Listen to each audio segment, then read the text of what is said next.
Começa agora um programa que traz tudo sobre o livro mais lido em todos os tempos. Apresentamos O Som do Livro.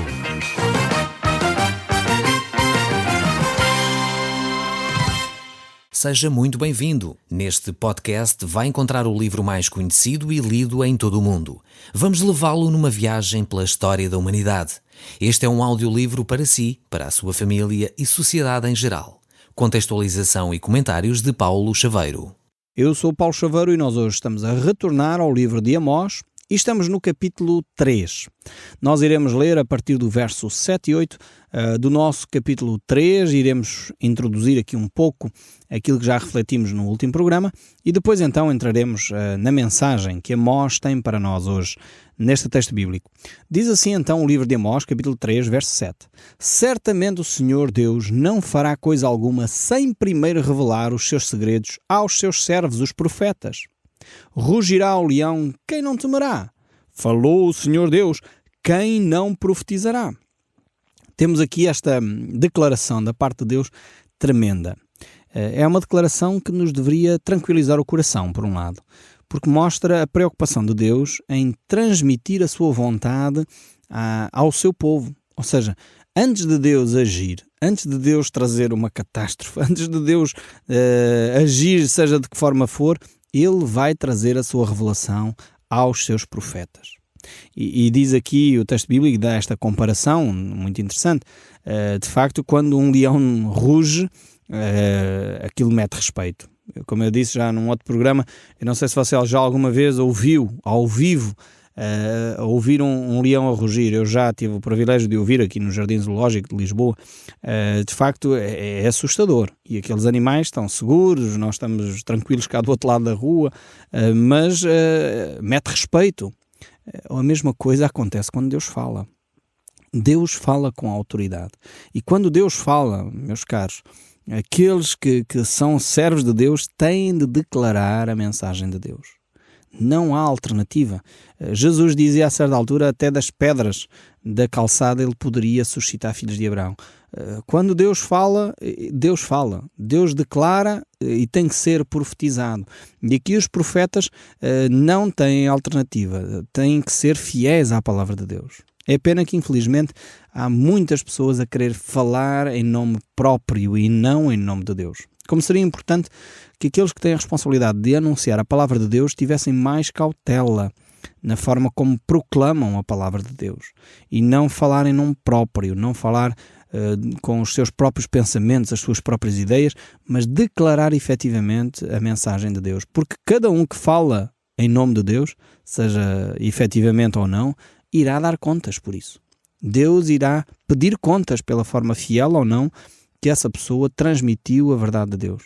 Por isso as pessoas que têm responsabilidades de subir a um púlpito, subir a um altar e declarar a palavra de Deus, deveriam fazê-lo com muito temor e muito tremor, sem com isto ter, enfim, uma atitude de desrespeito, uma atitude simplesmente ritualesca, mas ter uma atitude efetiva de respeito à palavra de Deus e declarar efetivamente, e a preocupação ser declarar a palavra de Deus para aquele povo que ali está a ouvir a palavra de Deus. Então Deus chama a atenção que os profetas têm esse papel. E quando Deus fala, os profetas têm que falar, porque eles são efetivamente servos de Deus. E o verso 9 prossegue: Fazei ouvir isto nos castelos de Asdod e nos castelos da terra do Egito, e dizei: Juntai-vos sobre os montes de Samaria, e vede que grandes tumultos há neles, que opressões há no meio dela. Aqui Amós levanta a sua voz para profetizar e declara a estas cidades, as cidades que eram de alguma forma proeminentes na Palestina e também estas cidades do Egito, que era uma superpotência daquela época, para estarem atentas, para olhar a partir dos montes de Samaria e olhar para a capital do Reino do Norte, para olhar para Israel. E o desafio é: olhem para esta cidade e vejam a opressão que há no meio dela. É curiosíssimo aquilo que Deus faz aqui. O que Deus está a dizer aqui é: eu vou chamar pessoas que não são meu povo, pessoas que não têm a minha lei, pessoas que não conhecem a minha vontade, e eles vão ser os vossos próprios juízes. Como é interessante isto. Eu não sei se já aconteceu consigo, comigo já aconteceu. Algumas pessoas que não são católicas, não são evangélicas, não são protestantes, não são nada no fundo. Têm a sua caminhada, enfim, de vida, mas não têm a religião. E a certa altura eu lembro-me de um episódio em que eu estava a fazer uma determinada coisa que era errada e essa pessoa chegou assim: então, mas tu que és cristão, fazes isto? E é exatamente o que está a acontecer aqui. Ou seja, Deus convoca o Egito, Deus convoca Asdote para dizer: olhem lá o que é que o meu povo está a fazer. E quando isto aconteceu comigo, eu disse: epá, realmente estou a agir de uma forma errada. Eu estava a falar sobre a vida de alguém que não devia, não é? Porque eu tinha dito N vezes: não façam isso, não conversem sobre a vida dos outros. Estão sempre a murmurar e a falar mal das pessoas. Epá, tem alguma coisa, vão falar diretamente com a pessoa. E este é o procedimento cristão, este é o procedimento correto. Mas entretanto, um dia qualquer aconteceu um episódio e eu estava a falar dessa pessoa: vocês nem sabem. E tá, automaticamente as pessoas estão: então, mas tu que dizes que nós não devemos fazer, tu estás a fazer. E olha, tem razão, eu tenho que pedir perdão, não posso mesmo fazer isso. Nós cristãos, por vezes, somos surpreendidos por aqueles que não são cristãos, que conhecem e sabem o que é que nós devemos fazer como cristãos. Eles conhecem melhor a palavra de Deus do que muitas vezes nós. E nós precisamos, sem dúvida, envergonhar-nos quando isso acontece. E pedir perdão quando, efetivamente, deixamos de agir como cristãos. A nação de Israel estava a ser confrontada com esta realidade. Deus iria convocar aqueles que não são seu povo para eles de alguma forma verem a opressão que estava a ocorrer na cidade de Israel. O povo que tinha a lei de Deus estava a oprimir os pobres, os necessitados, estava a praticar injustiças tais. Os tribunais estavam a deixar prescrever processos. Os juízes estavam a ser subornados para que os processos não pudessem andar e pudessem ter um desfecho que não era justo. Aqueles que eram justos estavam a ser condenados e os que eram corruptos estavam a ser libertados.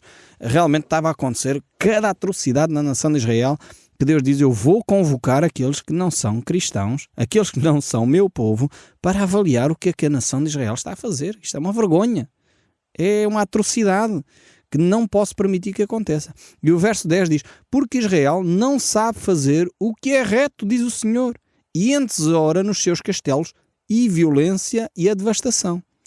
Veja bem o que é que o povo de Israel estava a entesourar para si. Em vez de entesourar riquezas, e em vez de entesourar justiça, misericórdia, eles estavam a entesourar violência e devastação. Estavam-se a autodestruir. Meia dúzia de pessoas tinham o poder, meia dúzia de pessoas julgavam tudo e todos, achavam-se senhores de tudo e todos e já não havia justiça na nação de Israel. E Amós capítulo 3, verso 11 diz: portanto assim diz o Senhor Deus, um inimigo cercará a tua terra, derribará as tuas fortalezas e os teus castelos serão saqueados. Assim diz o Senhor: como o pastor livra da boca do leão as duas pernas e um pedacinho de orelha, assim serão salvos os filhos de Israel que habitam em Samaria com apenas o canto da cama e parte do leito. Deus tem umas expressões extremamente curiosas quando fala na sua palavra. Eu não sei se reparou aqui nesta expressão que Deus usa. Ou seja, Deus, por outras palavras, está a dizer: vai ser um pequeno povo que se vai livrar desta situação. Vai haver, sem dúvida, um grupo pequeno de pessoas que se vai manter fiel. E ele usa esta imagem aqui: quando um leão ataca, só sobra às vezes um bocado de carne aqui ou ali, um pedacinho de orelha, como diz aqui, e um pedacinho das pernas. E Deus está a dizer: assim vai ser as sobras do povo de Israel. Quando vier a invasão, quer da Assíria, quer da Babilónia, que nós hoje sabemos que eram estas nações que Deus aqui se estava a referir, realmente só vai haver um pequeno grupo de pessoas fiéis que Deus vai preservar. E Deus é que vai fazer com que elas fiquem, porque elas eram fiéis à palavra de Deus. E o verso 13 e 14 diz: ouvi e protestai contra a casa de Jacó, diz o Senhor Deus, o Deus dos exércitos, no dia em que eu punir Israel por causa das suas transgressões. Visitarei também os altares de Betel, e as pontas dos altares serão cortadas e cairão por terra. Aqui Deus fala dos altares de Betel. Eu não sei se você está lembrado que altares eram estes. Não eram altares de adoração a Deus. Não, antes pelo contrário. Eram altares onde tinha uma imagem, onde o povo ia lá e dobrava os seus joelhos. Era um bezerro de ouro que tinha sido levantado naquela região. E Deus ali dizia que iria remover a idolatria da terra. Deus não iria continuar a permitir que a idolatria na terra perdurasse. Eu pergunto até que ponto nós, no nosso povo, Portugal, temos altares que não são altares de Deus. Altares com imagens, mas que não são Deus lá. E nós dobramos o nosso joelho como povo diante de altares, de grandes romarias, de grandes peregrinações, mas Deus não é o centro da nossa atenção nesses espaços. Era como Betel. Betel era a casa de Deus, podíamos traduzir esta ideia. Betel eram lugares sagrados, inicialmente sagrados, onde Deus teve manifestações tremendas naquele lugar. Entretanto, o povo idolatrou aquele espaço, criou as suas próprias imagens, criou ali a sua própria religião, que já não tinha nada a ver com Deus. E quantas vezes isto acontece na história dos povos? Mesmo aqui em Portugal isto acontece. Lugares onde ocorrem coisas tremendas da parte de Deus e de repente aquilo torna-se uma romaria, torna-se uma idolatria e já não há Deus ali. Era o caso em Betel.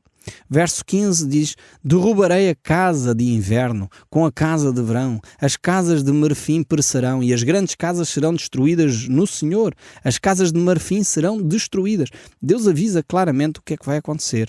Ou seja, Deus está a dizer: não pensem em vocês porque têm muito dinheiro que vão ficar seguros. Quando a destruição vier, vem para todos. Quando o julgamento de Deus chega, chega para todos, mesmo aqueles que têm grandes palácios. E Deus aqui fala de como os bens materiais são efêmeros. Quantas pessoas às vezes confiam nos bens materiais, confiam na sua conta bancária, confiam nos seus seguros de vida.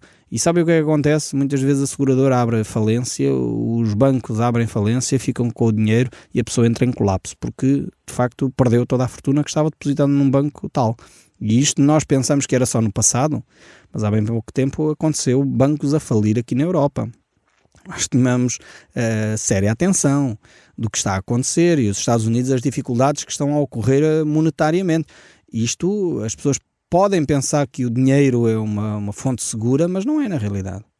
Ocorrem as desgraças e Deus diz que quando chega o tempo do povo que não se arrepende, eu toco naquilo que é as suas seguranças.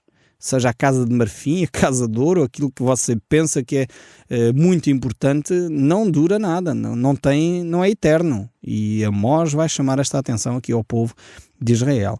O capítulo 4, verso 1 ainda diz: ouvi estas palavras, vacas de Bazã, que estáis nos montes de Samaria, e oprimis os pobres, esmagais os necessitados e dizeis aos vossos maridos: dai cá e bebamos. Aqui, enfim, Amós, mais uma vez, é um homem do campo, um homem rude. E um homem que não tem papas na língua, como se costuma dizer. Ele vai usar aqui os termos vacas de Bazã para falar acerca das mulheres que lá estavam naquela região. Mulheres riquíssimas, que oprimiam os pobres, que não tinham misericórdia de ninguém, não tinham compaixão de ninguém. Normalmente as mulheres têm uma sensibilidade maior para com os pobres. As mulheres são mais sensíveis que os homens são mais racionais, normalmente são mais ligados a objetivos e querem alcançar mais bens monetários do que as mulheres, mas aqui o povo de Israel, as mulheres estavam a ser o problema.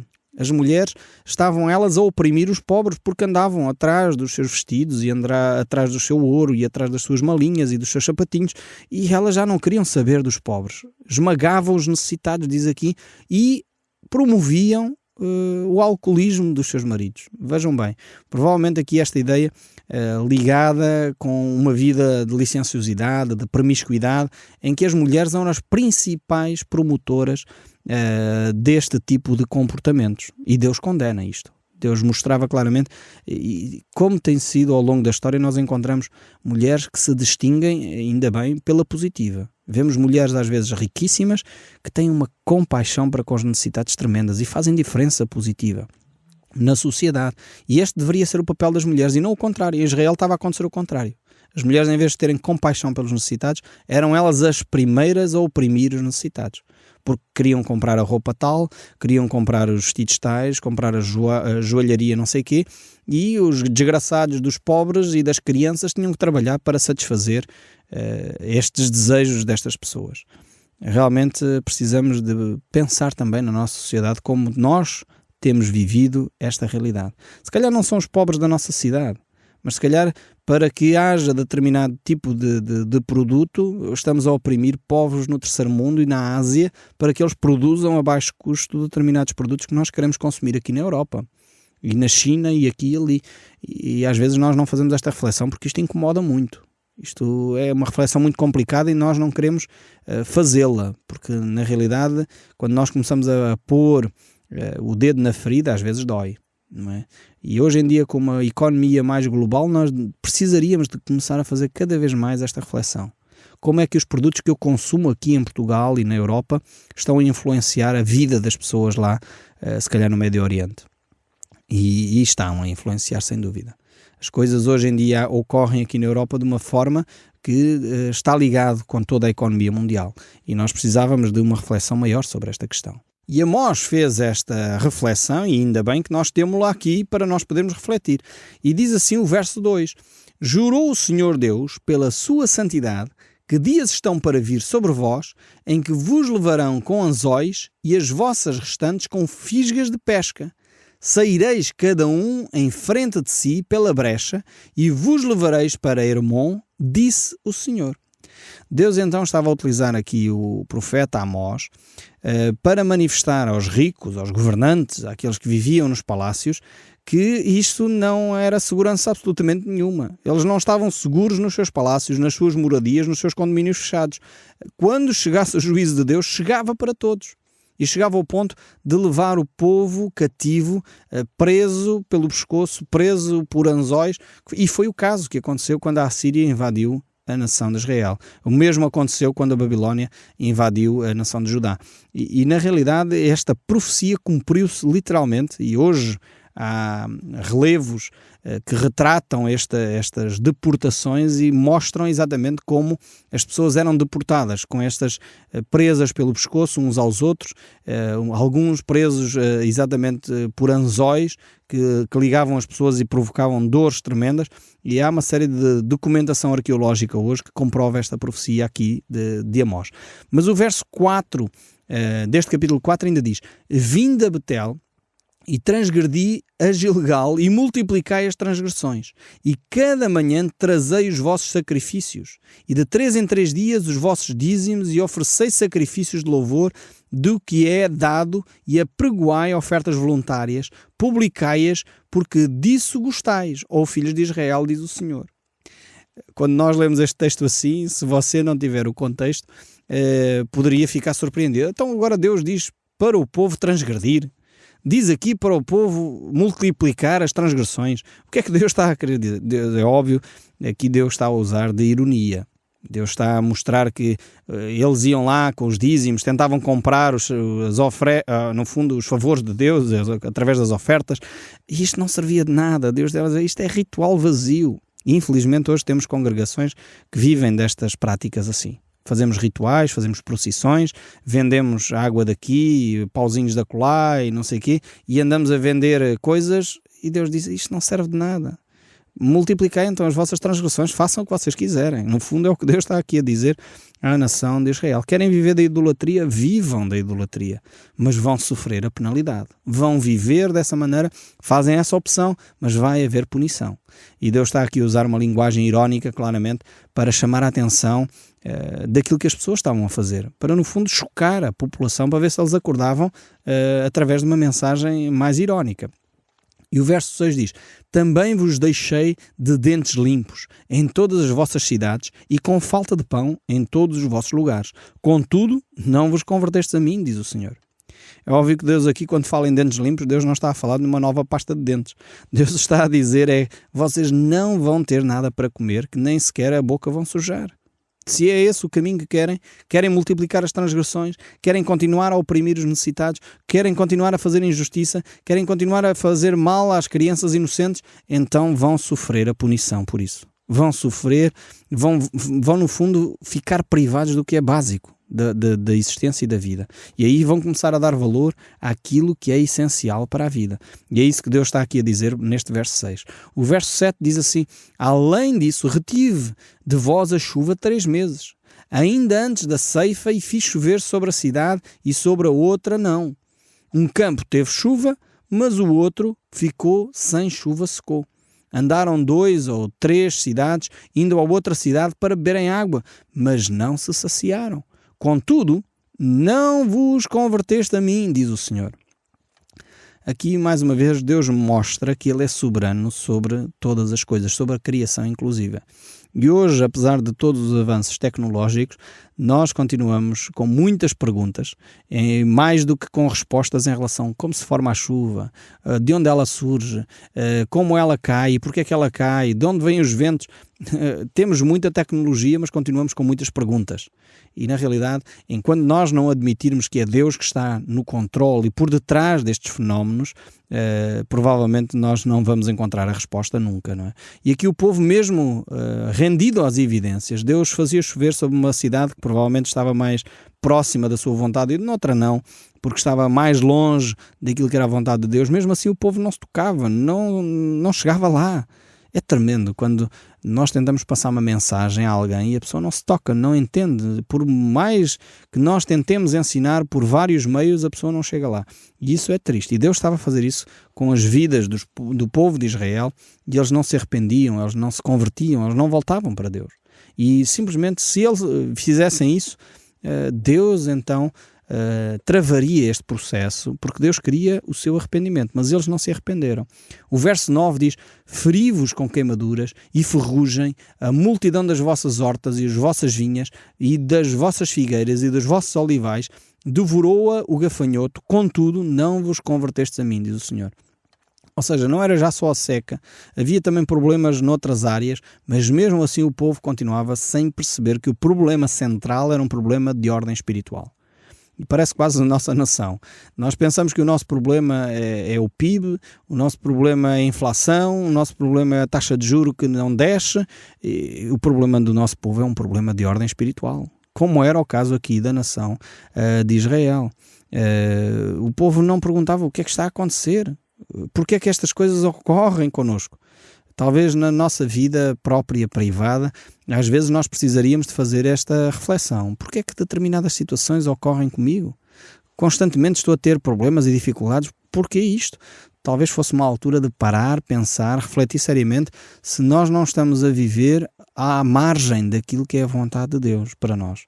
O que é que Deus me está a querer ensinar com esta situação? Talvez é uma pergunta que eu acho que seria bom você integrar na sua vida e passar a refletir mais sobre ela. O verso 10 termina, e vamos terminar com esta reflexão, no verso 10 do capítulo 4 do livro de Amós diz: enviei a peste contra vós outros à maneira do Egito, e os vossos jovens matei-os à espada, e os vossos cavalos deixei-os levar presos, e o mau cheiro das vossas arraiais fiz subir os vossos narizes, contudo não vos convertestes a mim, diz o Senhor. Portanto, visto que pisais o pobre e dele exigis tributo de trigo, não habitais nas casas de pedra lavradas que tendes edificados, nem bebeis do vinho das vidas desejadas que tendes plantado. A razão pela qual o povo estava a viver e iria viver estas situações era porque o povo não se arrependia dos maus tratos que provocava ao seu próximo, das injustiças que praticava, e Deus não poderia permitir mais que este tipo de situações ocorressem.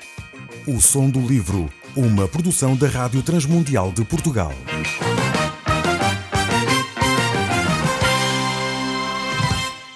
RTM. Conhece todos os nossos programas em rtmportugal.org. Uma produção da Rádio Transmundial de Portugal.